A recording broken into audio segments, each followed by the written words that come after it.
Good morning. Today is February 16th, 2024, and we're starting out with a commentary. The lawgiver urges obedience. In his second address within a few days, Moses emphasizes even more forcefully the need for obedience to God's laws and statutes. Moses, the great lawgiver, stresses that while he has been the spokesman through whom the laws have been delivered, it is God alone who has determined the laws and legislated the nation's statures. Moses reminds the people of the law's twofold purpose: to bring them into a proper relationship with God and to regulate their conduct toward orderly and beneficial living. He is mindful of the need to promulgate the law in future generations, and therefore entrusts the parents with the responsibility for teaching the laws to their children. In an attempt to foster increased respect for God's laws, Moses recounts several examples of how the Israelites have suffered both indirect consequences and direct punishment when they have failed or refused to follow the law. Because many of the Israelites are too young to remember, Moses reminds the people that God's covenant is as much with them as with their parents. He also speaks to the older ones who personally witnessed or experienced the events to which he refers. In all, it is a forceful and sobering address from the man whose name, even until modern times, will be the name most often associated with law and law-keeping. Okay, we're starting with Deuteronomy 4, verse 44.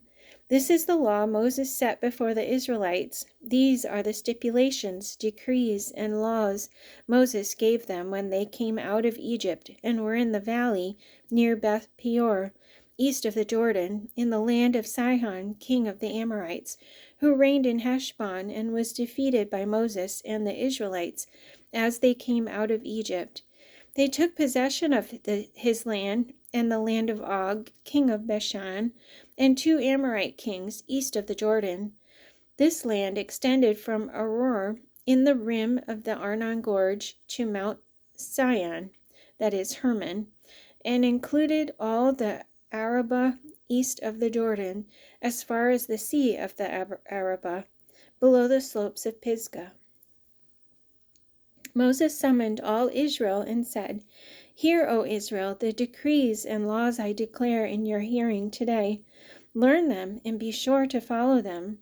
The Lord our God made a covenant with us at Horeb. It was not with our fathers that the Lord made this covenant, but with us, with all of us who are alive here today. The Lord spoke to you face to face out of the fire on the mountain. At that time I stood between you, the Lord, and you, to declare to you the word of the Lord, because you were afraid of the fire and did not go up the mountain." These are the commandments the Lord proclaimed in a loud voice to your whole assembly there on the mountain from out of the fire, the cloud, and the deep darkness, and he added nothing more. Then he wrote them on 2 stone tablets and gave them to me. When you heard the voice out of the darkness, while the mountain was ablaze with fire, all the leading men of your tribes and your elders came to me, and you said, "The Lord our God has shown us his glory and his majesty, and we have heard his voice from the fire. Today we have seen that a man can live even if God speaks with him. But now why should we die? This great fire will consume us, and we will die if we hear the voice of the Lord our God any longer. For what mortal man has ever heard the voice of the living God speaking out of fire, as we have, and survived? Go near and listen to all that the Lord our God says. Then tell us whatever the Lord our God tells you. We will listen and obey." The Lord heard you when you spoke to me, and the Lord said to me, "I have heard what this people said to you. Everything they said was good. Oh, that their hearts would be inclined to fear me and keep all my commands always, so that it might go well with them and their children forever. Go tell them to return to their tents. But you stay here with me so that I may give you all the commands, decrees, and laws you are to teach them to follow in the land I am giving them to possess. So be careful to do what the Lord your God has commanded you. Do not turn aside to the right or to the left. Walk in all the way that the Lord your God has commanded you, so that you may live and prosper and prolong your days in the land that you will possess. These are the commands, decrees, and laws the Lord your God directed me to teach you to observe in the land that you are crossing the Jordan to possess, so that you, your children, and their children after them may fear the Lord your God as long as you live by keeping all his decrees and commands that I give you, and so that you may enjoy long life.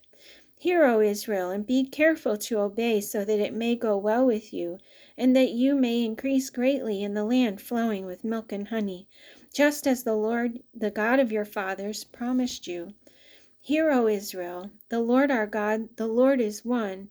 Love the Lord your God with all your heart, and with all your soul, and with all your strength.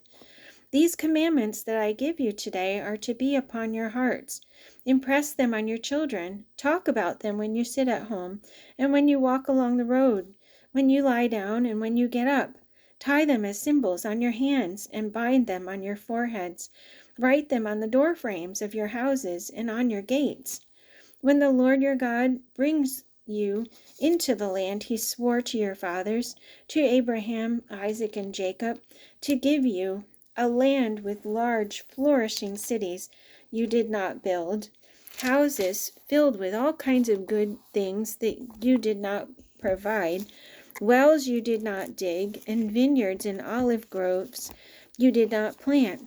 Then, when you eat and are satisfied, be careful that you do not forget the Lord who brought you out of Egypt, out of the land of slavery. For the Lord your God, serve him only. Fear the Lord your God, serve him only, and take your oaths in his name. Do not follow other gods, the gods of the peoples around you. For the Lord your God, who is among you, is a jealous God, and his anger will burn against you, and he will destroy you from the face of the land. Do not test the Lord your God as you did at Massah. Be sure to keep the commands of the Lord your God and the stipulations and decrees he has given you. Do what is right and good in the Lord's sight, so that it may go well with you, and you may go in and take over the good land that the Lord promised on oath to your forefathers, thrusting out all your enemies before you, as the Lord said. In the future, when your son asks you, what is the meaning of the stipulations, decrees, and laws the Lord our God has commanded you, tell him, we were slaves of Pharaoh in Egypt, but the Lord brought us out of Egypt with a mighty hand. Before our eyes the Lord sent miraculous signs and wonders, great and terrible, upon Egypt and Pharaoh and his whole household. But he brought us out from there to bring us in and give us the land that he promised on oath to our forefathers.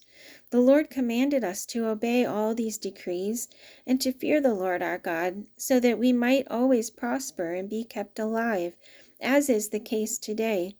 And if we are careful to obey all this law before the Lord our God, as he has commanded us, that will be our righteousness. When the Lord your God brings you into the land you are entering to possess, and drives out before you many nations, the Hittites, Girgashites, Amorites, Canaanites, Perizzites, Hivites, and Jebusites, 7 nations larger and stronger than you, and when the Lord your God has delivered them over to you, and you have defeated them, then you must destroy them totally. Make no treaty with them, and show them no mercy. Do not intermarry with them. Do not give your daughters to their sons, or take their daughters for your sons, for they will turn your sons away from following me to serve other gods. And the Lord's anger will burn against you and will quickly destroy you. This is what you are to do to them. Break down their altars, smash their sacred stones, cut down their Asherah poles, and burn their idols in the fire. For you are a people holy to the Lord your God. The Lord your God has chosen you out of all the peoples on the face of the earth to be his people, his treasured possession. The Lord did not set his affection on you and choose you because you were more numerous than other peoples, for you were the fewest of all peoples. But it was because the Lord loved you and kept the oath he swore to you, to your forefathers, that he brought you out with a mighty hand and redeemed you from the land of slavery, from the power of Pharaoh, king of Egypt. Know therefore that the Lord your God is God. He is the faithful God, keeping his covenant of love to 1,000 generations of those who love him and keep his commands. But those who hate him he will repay to their face by destruction. He will not be slow to repay to their face those who hate him. Therefore take care to follow the commands, decrees, and laws I give you today. If you pay attention to these laws and are careful to follow them, then the Lord your God will keep his covenant of love with you, as he swore to your forefathers. He will love you and bless you and increase your numbers. He will bless the fruit of your womb, the crops of your land, your grain, new wine, and oil, the calves of your herds, and the lambs of your flocks in the land that he swore to your forefathers to give you. You will be blessed more than any other people. None of your men or women will be childless, nor any of your livestock without young. The Lord will keep you free from every disease. He will not inflict on you the horrible diseases you knew in Egypt, but he will inflict them on all who hate you. You must destroy all the peoples the Lord your God gives over you to you. Do not look on them with pity and do not serve their gods, for that will be a snare to you. You may say to yourselves, these nations are stronger than we are. How can we drive them out? But do not be afraid of them. Remember well what the Lord your God did to Pharaoh and to all Egypt. You saw with your own eyes the great trials, the miraculous signs and wonders, the mighty hand and outstretched arm, with which the Lord your God brought you out. The Lord your God will do the same to all the peoples you now fear. Moreover, the Lord your God will send the hornet among them until even the survivors who hide from you have perished. Do not be terrified by them, for the Lord your God who is among you is a great and awesome God. The Lord your God will drive out those nations before you, little by little. You will not be allowed to eliminate them all at once, or the wild animals will multiply around you. But the Lord your God will deliver them over to you, throwing them into great confusion until they are destroyed. He will give their kings into your hand, and you will wipe out their names from under heaven. No one will be able to stand up against you. You will destroy them. The images of their gods you are to burn in the fire. Do not covet the silver and gold on them, and do not take it for yourselves, or you will be ensnared by it, for it is detestable to the Lord your God. Do not bring a detestable thing into your house, or you, like it, will be set apart for destruction. Utterly abhor and detest it, for it is set apart for destruction. Be careful to follow every command I am giving you today, so that you may live and increase and may enter and possess the land that the Lord promised on oath to your forefathers. Remember how the Lord your God led you all the way in the desert these 40 years, to humble you and to test you in order to know what was in your heart, whether or not you would keep his commands. He humbled you, causing you to hunger, and then feeding you with manna, which neither you nor your fathers had known, to teach you that man does not live on bread alone, but on every word that comes from the mouth of the Lord. Your clothes did not wear out, and your feet did not swell during these 40 years. Know then in your heart that as a man disciplines his son, so the Lord your God disciplines you. Observe the commands of the Lord your God, walking in his ways and revering him. For the Lord your God is bringing you into a good land, a land with streams and pools of water, with springs flowing in the valleys and hills, a land with wheat and barley, vines and fig trees, pomegranates, olive oil, and honey, a land where bread will not be scarce, and you will lack nothing, a land where the rocks are iron, and you can dig copper out of the hills. When you have eaten and are satisfied, praise the Lord your God for the good land he has given you. Be careful that you do not forget the Lord your God, failing to observe his commands, his laws, and his decrees that I am giving you this day. Otherwise, when you eat and are satisfied, when you build fine houses and settle down, and when your herds and flocks grow large, and your silver and gold increase, and all you have is multiplied, then your heart will become proud, and you will forget the Lord your God, who brought you out of Egypt, out of the land of slavery. He led you through the vast and dreadful desert, that thirsty and waterless land with its venomous snakes and scorpions. He brought you water out of hard rock.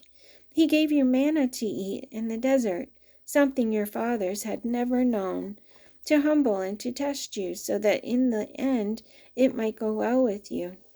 You may say to yourself, my power and the strength of my hands have produced this wealth for me. But remember the Lord your God, for it is he who gives you the ability to produce wealth, and so confirms his covenant, which he swore to your forefathers as it is today. If you ever forget the Lord your God, and follow other gods, and worship and bow down to them, I testify against you today that you will surely be destroyed. Like the nations the Lord destroyed before you, so you will be destroyed for not obeying the Lord your God. That's it for today. See you tomorrow.